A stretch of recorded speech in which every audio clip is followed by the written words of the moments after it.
Dial 112 या आपत्कालीन सेवेचा गैरवापर करत खोट्या हल्ल्याच्या तक्रारी केल्याप्रकरणी म्हसवड पोलिसांनी एका व्यक्तीविरोधात गुन्हा दाखल केलाय। या व्यक्तीने तब्बल 22 वेळा डायल 112 वर कॉल करून खोटी माहिती दिली असून शेवटी पोलिसांनी या प्रकाराची गंभीर दखल घेत कारवाई केली।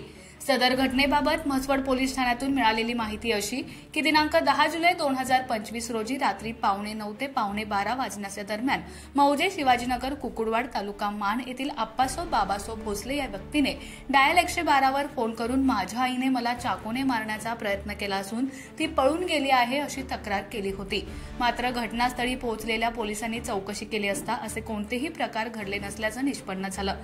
सदर आरोपीने जाणीवपूर्वक खोटी माहिती देऊन डायल 112 या यंत्रणेचा गैरवापर केला म्हणून आप्पासो बाबासो भोसले याच्या विरुद्ध सरकारतर्फे फिर्याद करून गुन्हा दाखल करण्यात आला आहे।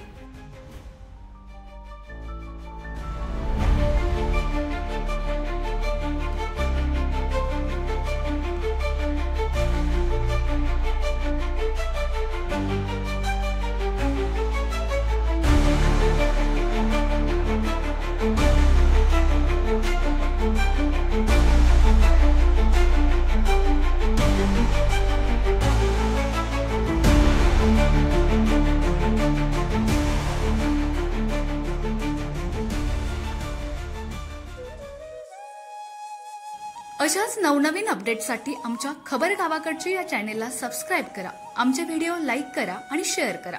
धन्यवाद।